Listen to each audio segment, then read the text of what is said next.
Bom dia a todos, bom dia a todas. Estamos começando aqui mais um capítulo ou mais uma parte do nosso estudo sobre espiritualidade emocionalmente saudável. É um prazer, uma alegria encontrar você aqui nessa manhã. Vilma, bom dia. Simone, bom dia. Kazu, boa noite para você aí no Japão, Kazu. Paulinha, Vanessa, Ivone, bom dia pessoal, tudo bem? Joia! Nós vamos dar início então à parte final do capítulo 7. Enquanto o pessoal está chegando, a gente vai aqui retomando, contextualizando e vamos caminhando, portanto, aqui com o nosso estudo. Deixa eu só aproveitar aqui antes da gente seguir em frente, que hoje eu tô fora da minha base em casa, tô aqui na minha mãe, então precisei fazer uns ajustezinhos aqui de posicionamento. Pronto, agora meu celular não morre mais de bateria. Edson, bom dia. Muito bem, gente. Caminhando. Pessoal, o que é que nós vamos conversar hoje? Nós vamos falar sobre a última parte, sobre a segunda parte do capítulo 7 do livro Espiritualidade Emocionalmente Saudável, livro base do nosso estudo, das nossas reflexões. Então, na semana passada, nós falamos sobre o capítulo 7, primeira parte, cujo tema é Amplia sua alma através do sofrimento e da perda. Vocês lembram que nós comentamos aqui que a vida cristã é uma jornada desde a nossa conversão. A gente fez toda uma rememoração do capítulo anterior, do capítulo 6, e falamos então sobre os diversos estágios que a gente vivencia e passa na vida. As tribulações, as dificuldades, as lutas, os progressos e etc, etc, etc. Então, a nossa jornada com Jesus, ela nos chama para uma vida de devoção, para uma vida de dedicação e para uma vida que também nos prepara para lidar, aprender com as nossas perdas, com os nossos problemas, aceitar algumas dores e reentender e ressignificar todas essas dores, porque em tudo isso Deus também tem um propósito e Ele também age em nós e por nós. Tá bom? Bom dia Simone, bom dia Natan, bom dia Márcia, tudo bem? Então, repensando tudo isso, nós então fomos entendendo a questão do sofrimento, das perdas, dos limites. Nós vamos falar um pouco mais sobre essa questão dos limites hoje. E aí nós chegamos então àquela conclusão, né? O que é o sofrimento? Sofrimento é qualquer perda, experiência adversa, emoção negativa, ato de padecer, tudo aquilo que nos incomoda, que nos perturba, que nos tira o conforto, é uma forma de sofrer. Claro que há níveis de sofrimento, né? Há desde aqueles mais fáceis de lidar e de administrar até aqueles mais pesados e difíceis.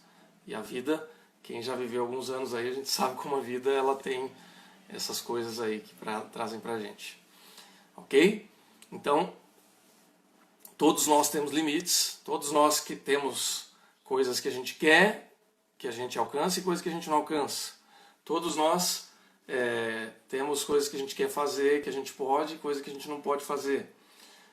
Todos nós temos limites. E também, por conta dessa limitação toda que nós temos, nós também criamos algumas táticas de defesa para lidar com o sofrimento. Uma vez que a gente admite que todos nós sofremos, que todos nós temos aí as nossas queixas, as nossas lutas, as nossas dores, é natural também que a gente encontre algumas formas de lidar e de talvez bloquear um pouco esse nível de sofrimento. Quais são essas táticas? Isso nem sempre é consciente, tá, gente? Então, só lembrando que nós finalizamos na semana passada falando sobre isso. Nós falamos da negação, que é o ato de você fazer de conta que não aconteceu, que não é com você, que tudo bem, que tá tranquilo. E nem sempre, né, gente? Minha cara tá mudando aí, que eu tô só tentando ajustar a luz aqui, gente.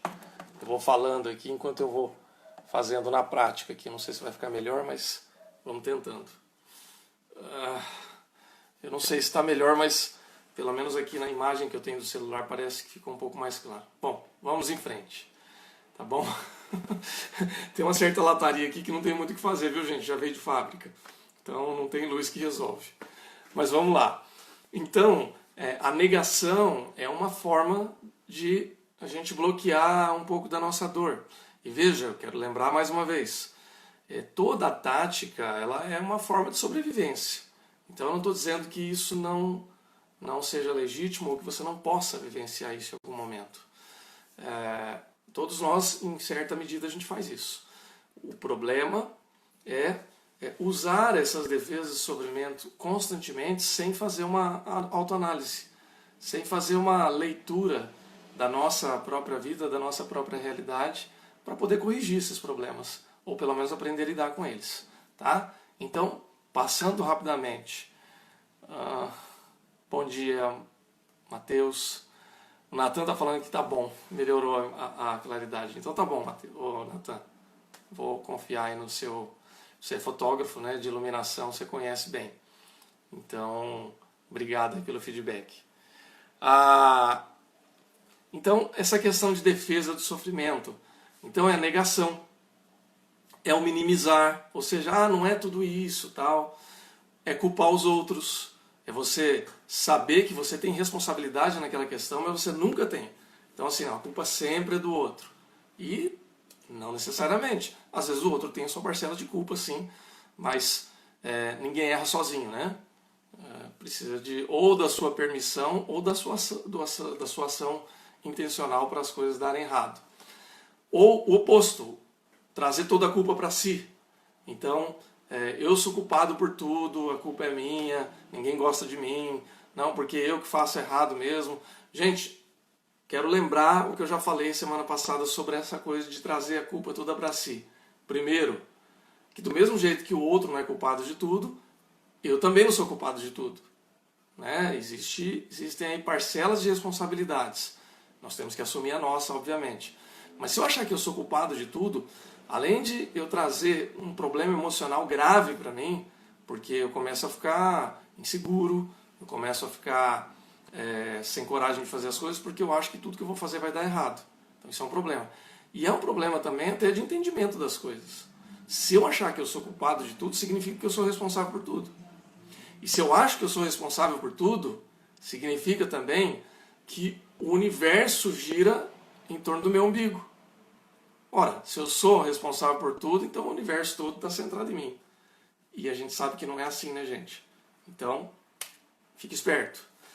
Racionalizar, que é aquela ideia de que todas as suas emoções você tem que dar uma explicação, você tem que dar um sentido, tudo que acontece, não, vamos aqui, veja bem. Calma lá, gente. Emoção foi feita para ser sentida. Intelectualizar, que é você se tornar um filósofo dos seus sentimentos e das suas razões. Além disso, trazer prejuízo pra gente, é chato pra caramba também, né? Uma pessoa que tem resposta filosófica para tudo. Distrair, que é... Vocês lembram que eu disse na semana passada? Que é aquela coisa de você fazer piada com tudo de ruim que acontece? Não é problema você fazer piada com as coisas. É até um alívio cômico para você lidar com a pressão. Eu comentei, né, que eu dou graças a Deus pelos humoristas. Porque a gente tem ali aquela cartaz que a gente dá risada, põe para fora, solta um pouco. Então não é problema distrair. O problema é viver se distraindo para não lidar com o óbvio. Óbvio, é você querer encarar as coisas de frente e ter coragem para encarar e não ficar procurando fugir. E por fim, tornar-se hostil ou agressivo quando um sofrimento surge. Tem gente que não consegue lidar e acaba atacando o outro. Atacando as pessoas, atacando as instituições, atacando os problemas do mundo. E quando você ataca, quando você vai para o ataque, você sai da posição de defesa. E quando a gente está sofrendo, a gente fica na posição de defesa. Ok, gente? Então isso é só uma revisão do que foi a conversa da aula passada, ou do encontro passado, para a gente seguir hoje e falar sobre algumas lições que nós podemos aprender com o sofrimento. Até aqui tudo bem, gente? Alguém tem alguma dúvida, alguma pergunta, algum comentário que vocês queiram fazer? Pode fazer, eu observo aqui, senão a gente segue em frente.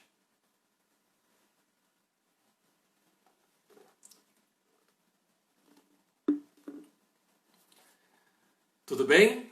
Vai comentando aí se você quiser. Se você achar que essa reflexão, esse estudo é relevante, clica aqui na setinha aqui do aviãozinho, manda para alguém que você acha que poderia receber aí essa live ou acompanhar. E se você quiser deixar a live relevante, aí vai clicando no coraçãozinho aí que o Instagram ele vai posicionando aí para quem talvez ainda não viu e está precisando atualizar para poder ver. Tá bom? Bom, vamos seguindo então. Então hoje, depois dessa revisão, o que nós vamos fazer? Nós vamos falar um pouco sobre como lidar com o sofrimento. Gente, é muito importante que espiritualmente a gente consiga observar essas coisas para que emocionalmente a gente se resolva. Então eu preciso, todos nós precisamos, aprender a lidar com o sofrimento. Porque o sofrimento faz parte da vida. Claro que a gente não gosta de sofrer, e óbvio também que a vida não é só sofrimento. Não é? A gente não vive só tragédia. A gente tem experiências boas na vida também. Mas o sofrimento é parte integrante. Sabe por quê? Porque você vai ter, em algum momento, sentimento de rejeição. Você vai ter briga conjugal. Você vai ter pessoas que você ama que vão morrer. Que você vai perder. Existencialmente você sabe que você vai morrer um dia. Que você pode ficar doente. Você vai sofrer perdas. Você vai se decepcionar com pessoas. Você vai sofrer. É parte da vida. Tá? Embora a gente não goste, não queira, isso soe um tanto quanto desconfortável, mas é parte da vida. Então, uma vez que isso é parte da vida, eu penso da seguinte maneira, irmãos e irmãs. Olha só, eu quero viver muitos anos. Então, já houve uma época quando eu estava deprimido que eu achava que eu não ia viver muito tempo. E, na prática, só Deus é que sabe quanto tempo eu vou viver, né? Mas, pelo menos do meu desejo hoje, eu quero viver muito tempo. Então, se eu quero viver muito tempo, se Deus vai me dar aí mais 40 anos de vida, 30 anos, 40 anos de vida, 50 anos de vida, quem sabe, né? Vou olhar para minha esposa para ver se ela está disposta a aguentar aí os 50 anos. Ela deu um sorriso, então eu acho que ela gostou da ideia, não sei. Mas o fato é que se eu for viver mais 50 anos, eu tenho que estar preparado para lidar com o sofrimento.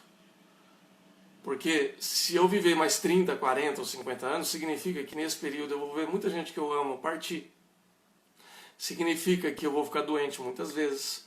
Significa que eu posso sofrer um acidente e me machucar. Significa que eu posso ter que lidar com a tristeza de outras pessoas, que eu vou enxergar tragédias, que eu vou passar por pandemia. Sabe lá Deus o que eu vou passar. Eu e você, né? Estou falando de mim aqui. Então nós precisamos aprender a lidar com o sofrimento. Para que cada vez mais a gente amadureça. E para que a nossa fé, que é a proposta dessa série, possa ser uma fé madura. Como é que é? Caso Highlander, né? Pois é, eu só não vou falar que eu quero ser o Highlander, porque você sabe que o verdadeiro Highlander é aquele que só sobra ele, né? Só pode haver um. Então eu tenho que sair caçando os demais. Eu não quero sair caçando os demais, mas é boa essa proposta aí, né? Da gente viver bastante tempo. Então, é isso aí, gente. Então, como é que nós vamos aprender a lidar com o sofrimento e cada vez mais ter uma maturidade física, mental, espiritual e emocional? Bom, primeira coisa, e aí eu quero propor aqui, segundo a proposta mesmo do livro e do autor, é observar o ciclo do sofrimento de Jó. Lembre-se que nós lemos o texto bíblico lá em Jó, livro de Jó, que nós vamos retomar agora, daqui a alguns instantes, e falar sobre as 5 fases do sofrimento, que são etapas bíblicas, vamos dizer assim, para que a gente possa crescer mesmo diante do sofrimento. Bom, a primeira coisa quando nós sofremos, quando nós passamos por lutas, por tribulações, por sofrimento emocional, espiritual, a primeira coisa que a gente tem que fazer é começar a prestar atenção no que a gente está sentindo. Olha só que interessante. Como Jó, vocês sabem da história dele, ele sofreu, ele era um homem justo diante de Deus, justíssimo, e ele tem que lidar com a dor, com a perda injusta, com o sofrimento da perda dos filhos, com a doença, com a rejeição, etc, etc. Então, o cara sofreu pra caramba. E aí, ele começa a reelaborar a sua dor. E aí tem uma parte interessante em Jó capítulo 3, versículos 3, 4, depois capítulo 6. E aí, resumido aqui, ele diz assim: Jó, ele estava vivendo no meio da dor, ele chega para um clamor a Deus, e, gente, ele literalmente amaldiçoa o dia do seu nascimento. Ele diz assim: pereça o dia do meu nascimento, e a noite em que se disse, nasceu um menino. Converta-se aquele dia em trevas. Aí depois ele diz assim: se pudessem pesar a minha mágoa e colocar junto na balança a minha calamidade. E um pouco mais para frente, ele diz: as flechas do Todo-Poderoso se cravaram em mim, e o meu espírito suga o veneno que nelas há. Os terrores de Deus se arregimentam contra mim. Gente, se isso não é um lamento pela vida, eu não sei o que é. Porque o cara está amaldiçoando o dia que ele nasceu. Maldito dia em que quem fez o meu parto olhou e falou assim: olha, nasceu um menino. Que tragédia. E um cara que crê em Deus e que olha para Deus e fala assim: com certeza, Deus me amaldiçoou, ele jogou uma seta maligna, me flechou com essa seta e eu ainda suguei dessa seta todo o veneno que havia nela. Quando nós estamos falando de veneno, usando a linguagem da guerra do mundo antigo, isso não é só lá no mundo antigo. Aqui no Brasil, os índios lá, na época dos descobrimentos também, isso era comum.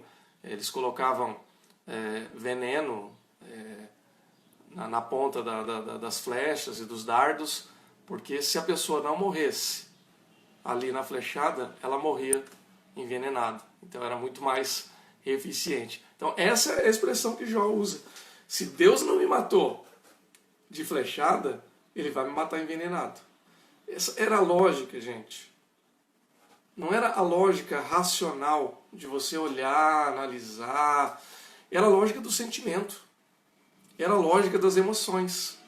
Era a expressão de alguém que sentia uma dor emocional muito profunda. Lembre-se do que nós falamos. Jó viu ali os filhos enfileirados ali no funeral, usando a ilustração, né, de um velório.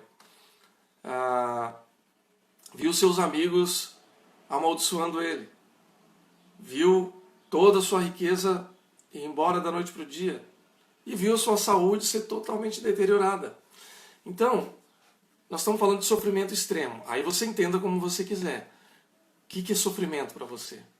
Qual o nível de sofrimento que você já viveu até hoje? Qual o nível de sofrimento que talvez você esteja experimentando, dependendo da sua realidade? Então, isso dói. Isso machuca a gente, isso desconcerta a gente. Agora, é interessante que, diante dessas situações, a gente precisa aprender a prestar atenção no que a gente está sentindo. Então, Jó, ele não negou o sentimento dele. Ele estava simplesmente desolado e revoltado. Mas no final Deus restituiu a sorte dele. Bom, eu e você sabemos disso hoje. Mas naquele momento ele não sabia que isso ia acontecer. Ele apenas esperava. Então a gente precisa aprender a prestar atenção no que a gente está sentindo, porque enquanto a gente não extravasa, não põe para fora esse sentimento, essa emoção, a gente não reconhece, na verdade, essa emoção, a gente não tem nem como verbalizar. Então, é interessante como a Bíblia, eu gosto da forma como a Bíblia, especialmente no Antigo Testamento, mas não somente, no Novo Testamento também a gente vê isso, mas a Bíblia, ela não esconde os sentimentos. Então, por exemplo, Jeremias, que é conhecido de uma maneira um pouco jocosa como o profeta chorão, porque ele muitas vezes lamenta e lamenta e lamenta, E ele lamentava tanto que ele tem um livro, atribuído a ele a autoria, que é chamado de Lamentações de Jeremias. Então, um livro da Bíblia com o nome de Lamentações. Só lamenta quem está triste. Só lamenta quem está magoado. Só lamenta quem sente raiva. Só lamenta quem sente que perde alguma coisa. Então isso é um sentimento. A gente vê, por exemplo, eventos como as histórias de Davi. Eu nas últimas semanas, quase todas as semanas, eu tenho pregado nas quartas-feiras sobre algum salmo. Nem sempre salmo de Davi, mas muitas vezes sim. E vocês sabem, se você não sabe, vai a informação, que aproximadamente 2/3 dos salmos, eles são expressões de oração e lamento. A gente está muito habituado a usar na liturgia salmo de louvor e adoração a Deus, não é verdade? Eu uso, muitas vezes. Mas isso corresponde a aproximadamente 1/3. Os outros 2/3 é lamento, é choro, é tristeza, é confissão de pecado, porque isso faz parte da expressão da dor emocional do salmista, daquele que escreve o texto, daquele que, inspirado por Deus, vai lá e faz essas afirmações. Então, pessoal, o que eu quero dizer com isso? Nós precisamos reconhecer os nossos sentimentos, sejam eles positivos ou negativos. Eu preciso reconhecer que eu tenho raiva, que eu tenho medo, que eu tenho tristeza, que eu tenho angústia. Porque só quando eu reconheço, eu verbalizo, eu entendo o que eu estou passando, é que finalmente eu começo a ter condições de ir adiante. E isso nada mais é do que prestar atenção a si mesmo. Tem gente que não consegue olhar para si mesmo. Tem gente que não consegue identificar as suas emoções. E isso, gente, é problema na certa. Quem não identifica o que sente, acaba não conseguindo depois lidar com as coisas que estão acontecendo dali para frente. Tá bom, gente? Então, é muito importante que a gente consiga verbalizar. Quando eu atendo, eu estou falando isso no aspecto teológico, bíblico, espiritual, e falando como terapeuta também. Quando a gente atende um cliente, a gente não apenas pede para que ele dê nome, mesmo que não seja exatamente aquilo, mas a gente fala assim, que emoção que você está sentindo? Talvez a pessoa está falando, eu sinto raiva, na verdade ela tem mágoa. Tudo bem, ela não precisa acertar o nome, mas ela precisa começar a verbalizar o que ela sente. Qual é a sua emoção? O que você está sentindo? Porque só aí que a gente consegue ajudar a pessoa a tratar aquilo. Porque ela presta atenção em si mesma. Ela olha para dentro de si. Ela consegue enxergar que tem ali uma questão e que essa questão precisa ser tratada. Mas para que ela seja tratada, ela precisa ser colocada para fora. Às vezes na terapia a gente até incentiva isso, né? Põe para fora essa raiva. Põe para fora esse medo. Põe para fora essa angústia. Põe para fora esse sentimento para você aliviar o teu coração. E isso começa pelo conhecimento. Ok? Bom, alguma dúvida, gente? Se tiver, comenta aí, dá um ok, dá um joia, faz um comentário e a gente vai falando. Uma segunda fase é a paciência durante a espera. Por que durante a espera? Porque muitas coisas que a gente está vivenciando demoram um pouco para se resolver. E aí a gente precisa ter uma boa dose de paciência. Quem de nós, especialmente na época em que nós estamos vivendo, onde tudo é para ontem, quem de nós tem paciência para esperar? Você tem? Eu tenho. É um exercício. É uma forma da gente aprender a lidar com as coisas. Então, se a gente for pegar os exemplos bíblicos, nós vamos ver Abraão. Já falamos em outros momentos, né, sobre a história de Abraão. Poxa, Abraão foi chamado para sair da sua terra já numa idade avançada. Nós sabemos disso. Abraão teve que lidar com a esterilidade de Sara. E havia uma promessa de Deus que ele haveria de ter um filho. E chegou um momento que Sara não teve paciência e Abraão embarcou. Bom, ela não tem paciência, eu também não tenho. E foi dar um jeitinho brasileiro anacrônico, né? Não é brasileiro, mas poderia ser. Não, vou dar uma ajudinha para Deus. E foi fazer pelo método natural com a sua serva Agar. E aí então veio Ismael, que recebeu de Deus também uma promessa, porque era filho de Abraão, mas que Deus havia dito, olha, não é assim que eu vou fazer com você. É com Sara que você vai ter filho, não é com a sua serva. E então, né, a gente conhece o restante da história. Então, assim, há muitos elementos bíblicos que mostram a importância da espera. Já citei na semana passada José do Egito, que teve que esperar por anos na cadeia, que passou por situações muito delicadas, difíceis, de sofrimento, e que conseguiu ali encontrar a vitória e o amparo em Deus. Mas é importante a gente ter essa noção, porque eu e você, muitas vezes, queremos arrumar um Ismael para a nossa vida. Sabe aquela história? Puxa vida, eu não estou mais com paciência de esperar não, vou dar uma força para Deus. Toda vez que a gente faz isso, a gente arruma um Ismael na nossa vida. A gente arruma uma situação que lá na frente a gente vai ter dificuldade para lidar, porque não era exatamente dessa forma que Deus queria tratar conosco. Tá claro isso, gente? Então a gente precisa ter paciência. A gente precisa entender o tempo de Deus. E veja, usando o exemplo de Jó, vocês sabem que Jó ele sofreu inocentemente. Que Jó esperou por 40 anos para restituir a sua sorte. E, na verdade, ao contrário do que seus amigos diziam, sabe aquela conversa dos amigos dele? Ó, bom, se você está desgraçado desse jeito, você só pode ter feito alguma bobagem muito grande. Você fez alguma coisa muito errada para Deus estar com ódio de você. E não havia isso. Então o que eu quero dizer é que muitas vezes a gente vai ter que lidar com um sofrimento inocente. Você está sofrendo e às vezes não tem uma causa aparente. Você não está sofrendo porque você foi lá e aprontou. Você não está sofrendo porque você foi lá e fez uma coisa errada.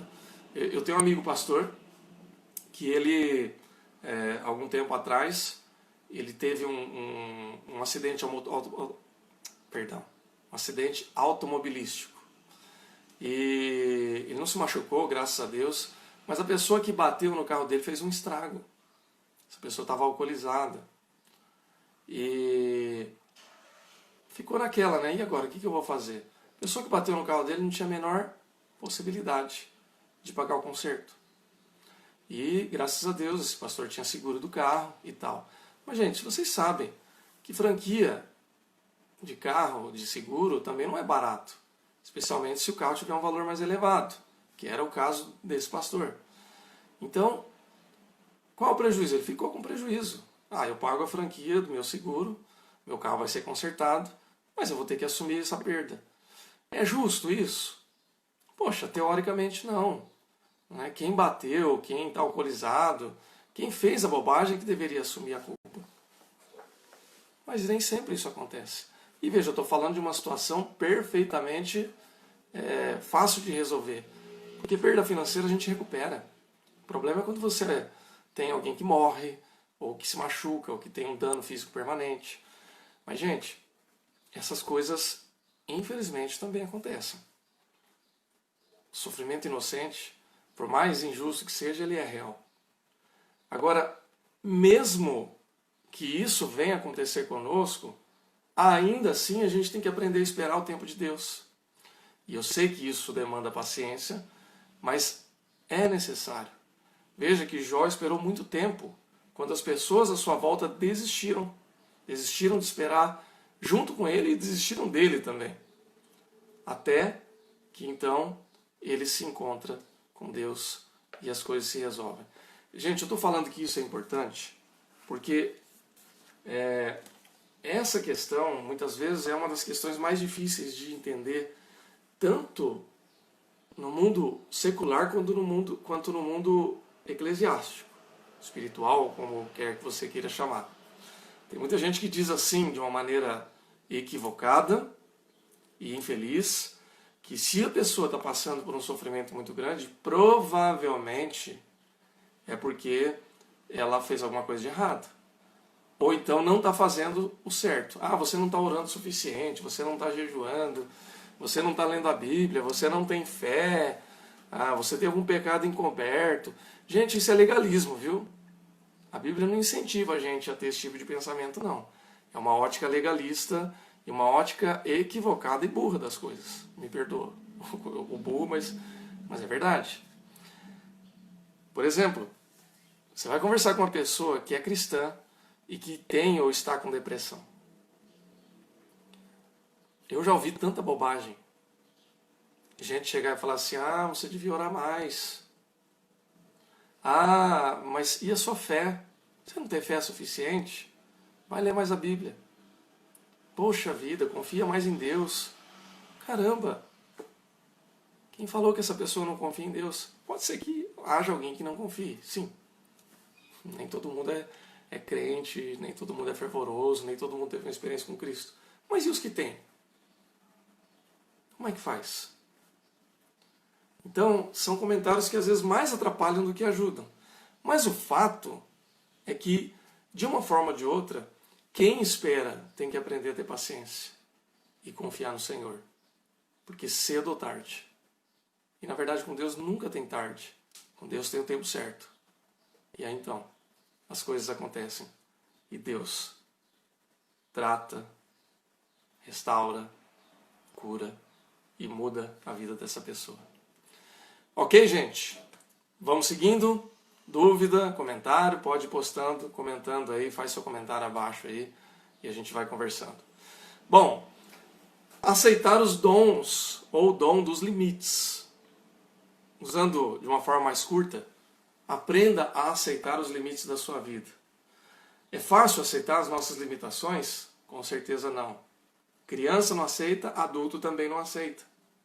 Veja, quando nós estamos no meio de um problema ou de uma situação que nos causa muito sofrimento, a gente quer resolver isso a todo custo. Pelo menos a pessoa normal. Quem é normal tenta resolver isso de um jeito ou de outro. Só que a gente esbarra em alguns limites que todos nós temos. Quais são esses limites que a gente precisa aprender a respeitar? Primeiro, a gente precisa respeitar o nosso limite físico. Por exemplo, eu preciso ganhar um pouco mais e preciso trabalhar um pouco mais. Bom, o que eu vou fazer? Vou trabalhar de manhã, tarde e à noite. Que aí eu ganho mais. Ok. Se você fizer isso uma semana, você aguenta. Se você fizer isso 2 semanas, você vai começar a ficar um pouco mais judiado. Na 3ª semana em diante, você começa a ter problema. Porque você é um ser humano de carne e osso. Pessoal, a gente precisa comer, precisa beber, precisa dormir, precisa descansar, precisa namorar, precisa assistir um filme, precisa fazer exercício, precisa dar risada. Nós temos necessidades fisiológicas e biológicas. E a gente precisa respeitar isso. Então, o primeiro limite que a gente precisa respeitar é o do corpo. Quando eu adoeci, algum tempo atrás, eu tive dificuldade de entender isso, mas depois eu entendi que o fato de ter ficado doente é porque eu não respeitei meu corpo. Eu tive um burnout, que é a síndrome do esgotamento, e eu fiquei esgotado por quê? Porque eu não respeitei meu corpo. Dormia mal, dormia pouco, comia de maneira talvez não tão adequada, trabalhava muito, bastante, até tarde, não desligava do trabalho. Lembra que eu falei do lazer, do descanso, de assistir um filme? Não conseguia desligar. Não parava um tempo, não guardava um tempo para mim para dizer assim, agora eu vou dar risada. Agora eu vou me distrair. Agora eu vou me emocionar com um filme, com um livro. Agora eu vou simplesmente passear. Eu não me dava esse tempo. Eu não respeitei meu limite. Resultado, fiquei doente. Ok, gente? Vanessa está dizendo aqui, recebi um diagnóstico que vou ter que fazer uma cirurgia simples para a retirada de um pólipo no útero. Confesso que fiquei chateada, mas esperando em Deus o melhor para mim. Pois é, Vanessa. é natural que você fique chateado. Ninguém fica feliz, ninguém fica de boa quando recebe o diagnóstico da necessidade de uma cirurgia, por mais simples que ela seja. Porque cirurgia sempre tem alguma complexidade. Então, o que você está fazendo quando você diz que ficou chateada? Você está olhando para si. Você está reconhecendo que aquilo te causa desconforto. Então é natural, não é problema. Tá? Como também, uma vez que você descobriu isso, entendeu a sua chateação, e agora você diz que espera em Deus o melhor para você, você já está exercendo a segunda etapa do sofrimento, que é ter paciência, esperar no Senhor. Então tá perfeito, é isso mesmo. Espera no Senhor, confia no Senhor e vai dar tudo certo. E no final da nossa reflexão aqui, nós vamos orar pela sua vida também, tá bom? Para que Ele prepare melhor para você em nome de Jesus. E vai dar tudo certo, com certeza. Ok? Muito bem. Então, o que é que nós devemos respeitar? Quais são os nossos limites? O primeiro é o corpo. O segundo, você tem que respeitar a sua origem, a sua família de origem. Veja, a gente entra na vida adulta, isso eu reforcei várias vezes aqui. Nós tivemos 2 semanas especialmente que a gente falou muito disso, da nossa origem familiar, do nosso histórico familiar, quem foi nossa mãe, quem foi nosso pai, ou quem são, né? Quem são os nossos irmãos, e como que essas coisas nos influenciam. Então, hoje eu sou um adulto e eu tenho as limitações que foram dadas e ensinadas pelo que eu aprendi com os meus pais. Gente, de fato, por mais hoje muitas coisas eu já tratei, né? Então nem tudo que era negativo, por exemplo, na minha história de origem paterna e materna, eu estou levando para a minha vida. É um tratamento contínuo. O que é bom eu quero reter para mim. O que não é bom eu quero ressignificar, respeitando os meus pais, mas tendo a minha própria identidade. Isso a gente vai construindo ao longo da vida. Mas a gente tem que ter consciência de que a gente veio de um berço. Seja ele biológico ou adotivo, a gente foi ensinado assim. Então você tem que entender também que isso também tem uma limitação. O Diego está comentando aqui: pastor, voltei para Minas no home office e notei o quanto estar perto da família alivia a nossa ansiedade. Eu não havia considerado isso na minha rotina. Pois é, Diego. E olha, que coisa boa que estar perto da sua família é um bálsamo para a ansiedade. Isso é um privilégio que você tem. Porque, infelizmente, para muitas pessoas, estar perto da família é uma fogueira de ansiedade. Não é um bálsamo. Tem gente que fica mais ansiosa quando está na casa da família do que o contrário. Mas, cara, que bom, né? Significa que nesse aspecto a sua família tem uma presença positiva na construção da sua identidade e na sua relação como um todo, e especialmente com Deus. Que é o propósito de Deus, né? A família é o lugar onde Deus quer abençoar a gente. Então, que bom quando a nossa família é bênção de Deus para nós. Legal. Terceiro limite, nosso estado civil. Se você é solteiro, casado, se você é casado com filho, casado sem filhos, ou seja, a nossa estrutura familiar também tem uma certa limitação para nós. Veja, eu sou pai de 2 filhos, um casal, uma menina de 12 e um de 10, na data em que eu estou fazendo essa live hoje, né? E sou casado, obviamente. Então, eu tenho uma estrutura familiar que ela me abençoa, mas também impõe alguns limites para mim. Então, por exemplo, eu sou casado. Sendo casado, eu tenho que manter uma rotina de homem casado. Eu não posso querer viver solto aí para cima e para baixo, mesmo que eu não esteja fazendo nada de errado. Mas não dá, por exemplo, eu ficar voltando de madrugada todo dia para casa. Não dá para eu não considerar a minha esposa na minha rotina, nos meus planos. E não dá para não considerar a necessidade dos meus filhos. E isso toma tempo da gente. E toma energia. E toma recurso financeiro. E toma planejamento. Percebem? Então, eu tenho algumas limitações. Nós temos. Então, dentro dessas limitações, a gente tem que se organizar. Por quê? Porque se eu não aceito essas limitações, eu começo a atropelar as coisas. Aí eu vou querer resolver um problema de ordem emocional atropelando outras questões emocionais. Então eu não posso, por exemplo, chegar um belo dia, acordar de manhã e falar assim, puxa vida, descobri que eu estou muito estressado porque eu estou trabalhando demais. E eu estou trabalhando demais porque eu preciso ganhar mais para poder resolver todas as coisas da minha família. E aí, quando eu começo a pensar, eu tenho alguns caminhos para resolver isso. Estou falando hipoteticamente, né? Então, o que eu posso fazer? Eu posso reorganizar as finanças de casa. Eu posso ter uma conversa com a minha esposa, com os meus filhos, e falar, vamos fazer diferente. Eu posso também ver se não sou eu que sou a fonte dos problemas. Mas o que eu não posso fazer, e aí eu tenho que respeitar o meu limite, eu não posso dizer simplesmente, olha, a partir de hoje eu não dou mais nada para ninguém porque eu quero trabalhar menos para poder ter um pouco mais de dinheiro. Eu não posso fazer isso. Eu tenho um limite. Eu não posso abrir mão da minha família. Faz sentido isso para vocês, gente?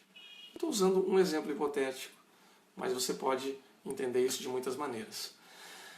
Qual a outra condição? A nossa capacidade intelectual. Gente, ninguém é bom em tudo. Ninguém sabe todas as coisas. Por mais que você seja ou que você conheça alguém que é brilhante, que aprende rápido, que tem facilidade para fazer algumas coisas, mas ninguém é bom em tudo.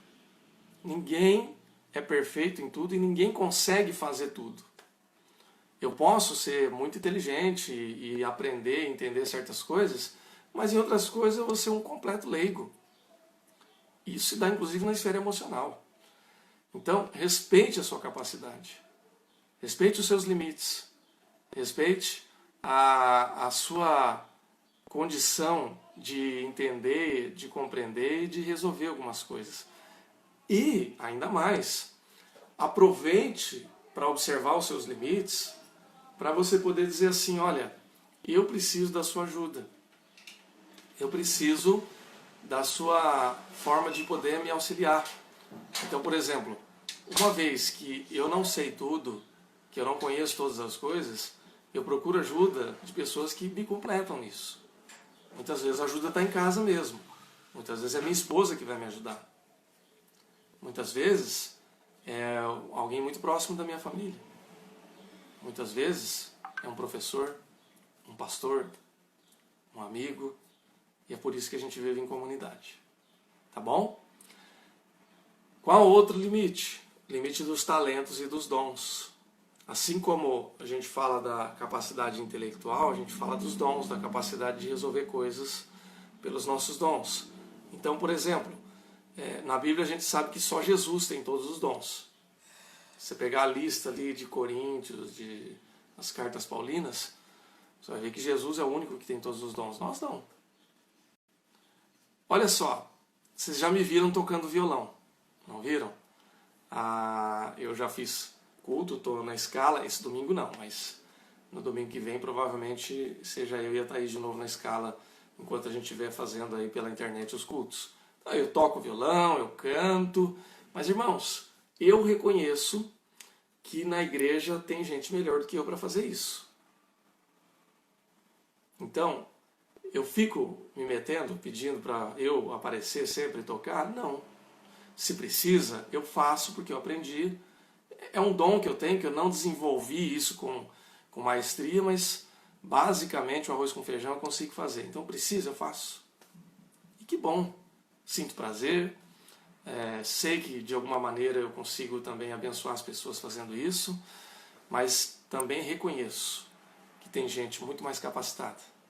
Que tem gente que tem dom, que tem gente que foi chamada por Deus para isso e faz de uma maneira muito melhor. Então, por que é que eu preciso me desgastar e fazer isso?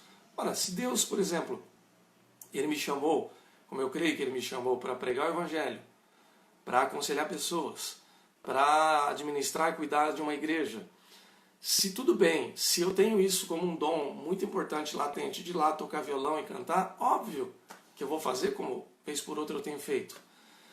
Mas é fato também que eu posso e devo reconhecer que eu não tenho todos os dons, que eu não tenho todos os talentos.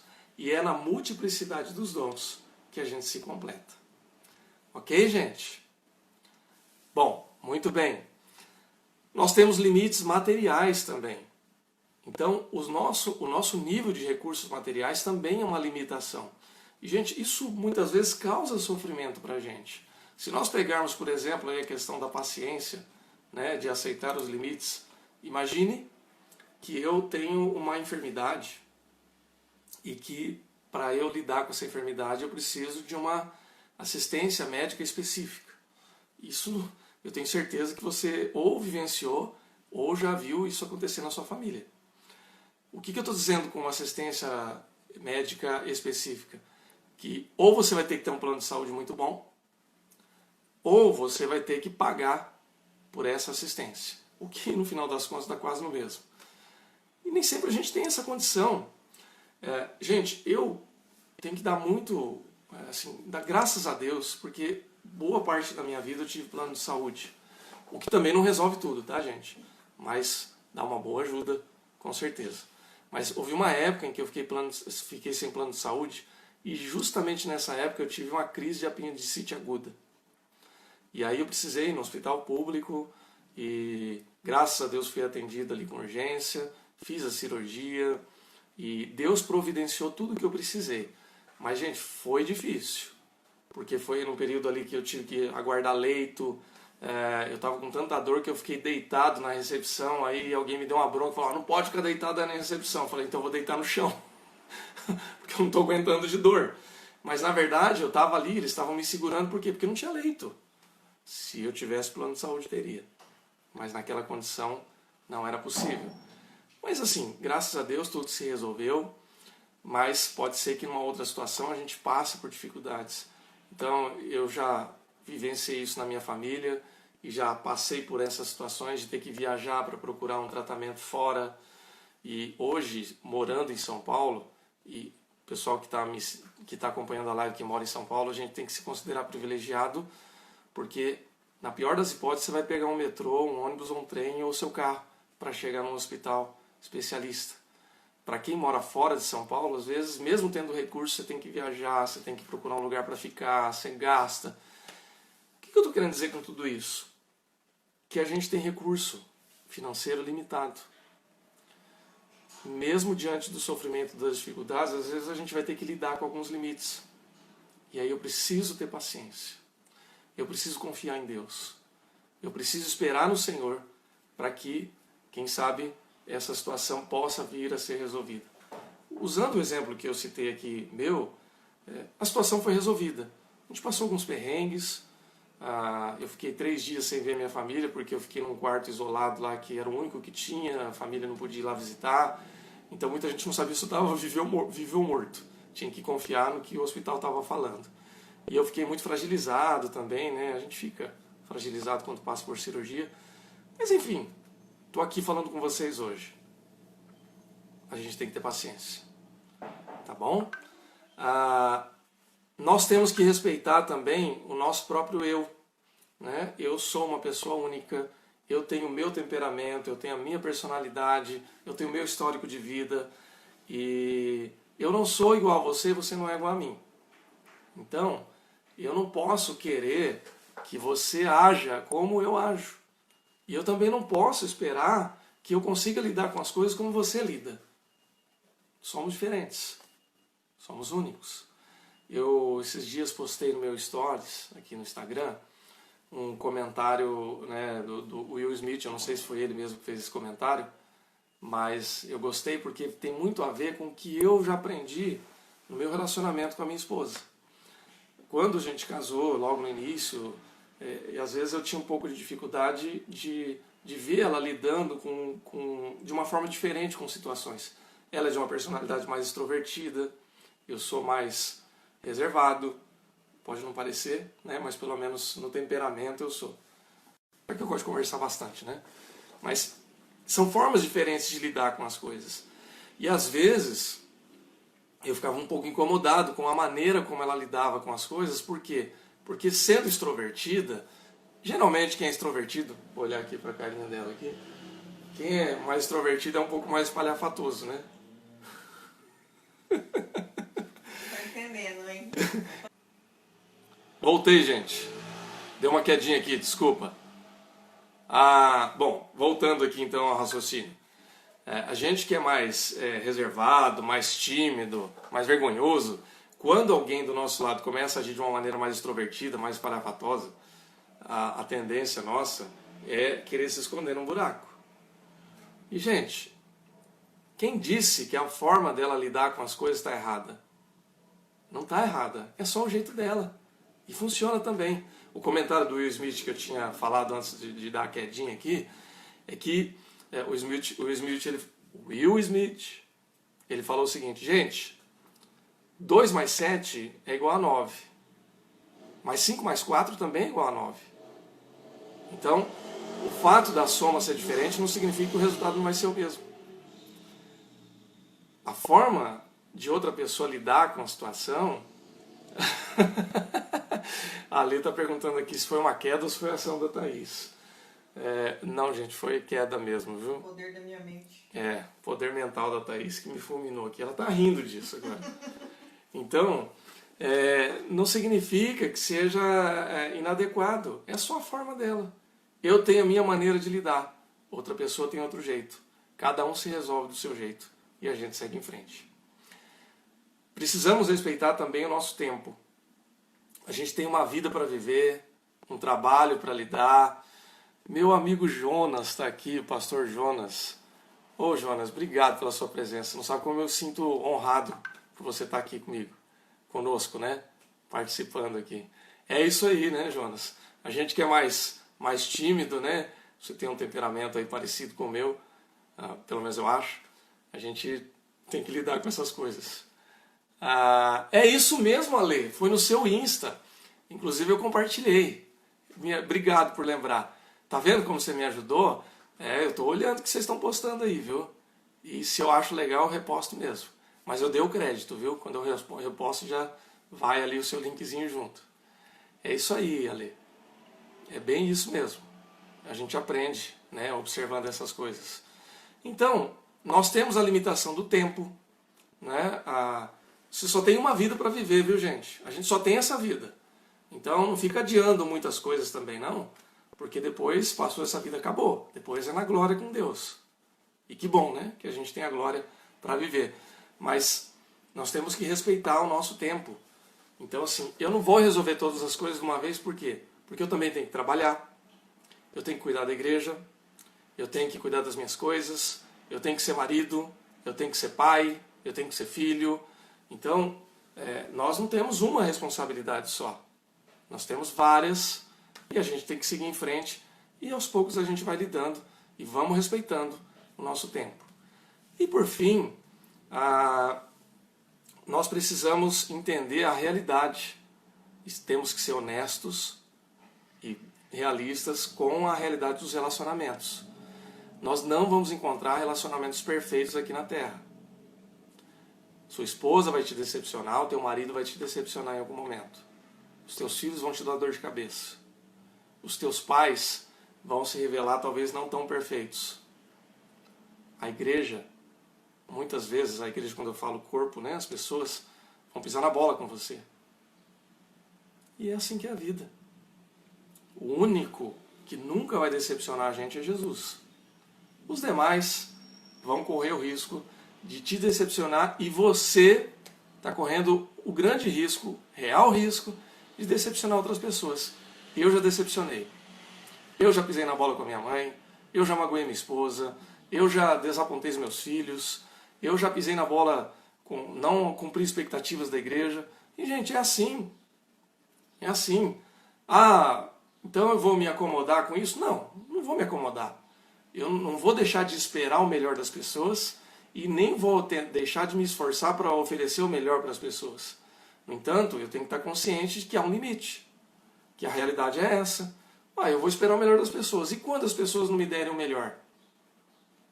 Bola para frente. Vou elaborar tristeza, vou dar nome para isso, vou falar, estou triste, vou seguir em frente. Fiquei magoado, tá bom, vou elaborar a mágoa, vamos resolver? Deus vai me ajudar? Beleza? Segue em frente. Porque as pessoas são assim. Pisei na bola, vou fazer igual Davi. Vou me lamentar na presença de Deus, vou chorar na presença de Deus, vou pedir perdão para Deus e vou pedir perdão para quem eu, porventura, tenha pisado na bola. Pequei, errei, paciência. Vamos seguir em frente. Ouça o que Jesus disse. Vai, não peques mais. Pelo menos até amanhã. Tá bom, gente? E aí, eu falei por fim, mas aqui é a compreensão espiritual, né? Nós somos limitados por aquilo que nós compreendemos, né? Ninguém, João fala isso, né? Evangelho de João capítulo 3, 26 em diante, ele vai dizer o seguinte, que ninguém pode receber nada se não lhe for dado do céu. Então, o que é que Deus nos dá? Ele nos dá condições da gente viver a nossa vida. Em última instância, Ele nos dá a salvação em Cristo Jesus. Você sabe disso. Mas eu só sou o que sou porque Deus me deu o que me deu.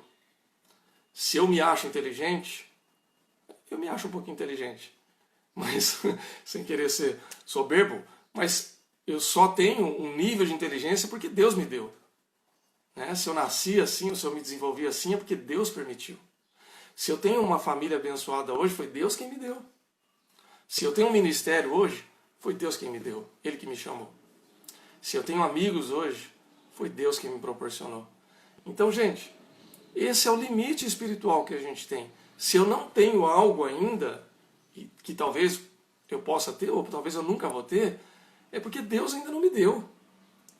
E se Ele for me dar um dia, Ele vai me dar no tempo dele. E se Ele não for me dar, Ele não me deu e acabou. Há um limite. Quando a gente entende todas essas esferas, aí os nossos limites, então a gente consegue entender que a nossa vida ela é muito mais produtiva e muito mais equilibrada, porque Deus nos sustenta dessa maneira. Ok, gente? O Diego está comentando aqui, a linha da autoajuda no mundo hoje desconsidera nossas limitações e diz que é só você acreditar e dar duro que você vai conseguir. Mas eu considero isso perigoso porque todos temos limitações. Óbvio, você tem toda a razão, Diego. A questão da autoajuda é que assim, isso aí daria uma outra live só para a gente falar sobre isso, mas autoajuda, em um certo aspecto, não é problema você falar de autoajuda, por quê? Porque você tem que se ajudar também. Você tem que se abrir. Você tem que fazer uma... Quando nós estamos propondo aqui, por exemplo, para você observar suas emoções, isso não deixa de ser uma autoajuda, porque é uma auto-observação. Faz sentido, gente? No entanto, o autoajuda no popular aí, no mercado editorial, por exemplo, leva muito para aquela coisa assim, ó, tudo é com você. Você é o problema e você é a solução. Questão, gente, que isso só vai até a página 2. Porque nós já sabemos e entendemos que sem a intervenção divina de Cristo na nossa vida, nós nunca vamos ter condição ou condições de alcançar o entendimento nas coisas em sua plenitude. Porque toda a verdade ela é revelada por Cristo. Ele é a verdade, Ele é a vida. Então, sem Cristo, nós não vamos ter condições de superar as nossas limitações. Há necessidade de trabalho duro? Sim. Por isso que, pessoal, toda fake news, toda mentira, ela só pega porque ela tem um fundo de verdade. E existe, obviamente, um fundo de verdade nessas afirmações. Então, a parte do, eu preciso me esforçar, eu preciso acreditar em mim, eu preciso acreditar nas outras... Claro que você precisa. Se você sair de casa sem acreditar que você é capaz de fazer algo, você já começou errado. Então você precisa acreditar em si, precisa acreditar no seu potencial, na sua capacidade, mas isso não é suficiente. Sem Cristo, sem a salvação em Cristo Jesus, a gente não vai chegar aonde Deus quer que a gente chegue. A Lê está comentando aqui, é inteligente sim. Não é errado nos valorizar, temos que cuidar para não sermos soberbos. Deus é quem nos dá inteligência e nos capacita. Concordo com você, Lê, e sem querer ser soberbo, obrigado. Tá bom? Gente, nós estamos chegando na primeira hora da live. Como a gente costuma fazer, a gente sempre depois faz uma segunda live aqui e continua.